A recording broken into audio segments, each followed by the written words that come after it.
Well, my newest book is The Runaway Midwife, which is a story of a midwife from West Virginia, which is where I'm from, who has a series of professional and personal crises. Her husband, Richard, is screwing around. He's a biology professor.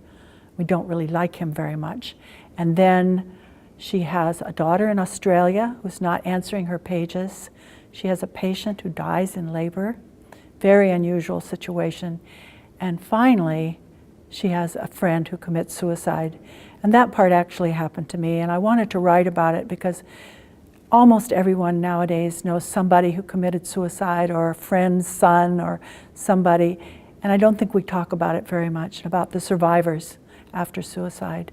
So my midwife runs to this fictional island in Lake Erie, and it's her story of how she survives and how she grows and how she becomes part of the community.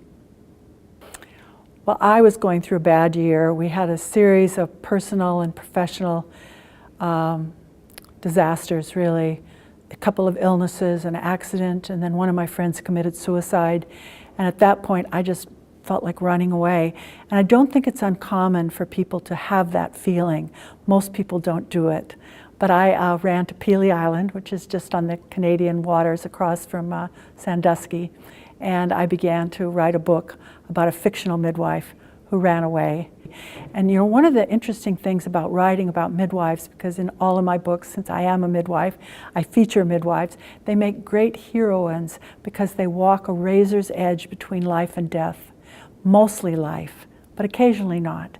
One of the things I've noticed about being a midwife is that you're a storyteller, and I use stories all the time to inform patients, to teach patients, to warn patients.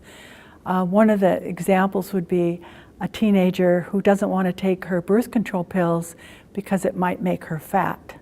And then I will tell her a story. Oh, I knew a woman once. She was about your age, from Cleveland. I always make it from somewhere far away. And I'll say, and you know, she felt like that too, and she didn't take her pills, and you know what? She got pregnant, then she got really fat. Now the girl's going to remember that story a lot more than she would a handout that I gave her on the importance of birth control. I think sometimes listening to people's stories, and so many people of all walks of life have hardships, and somehow it makes you feel better about your own life.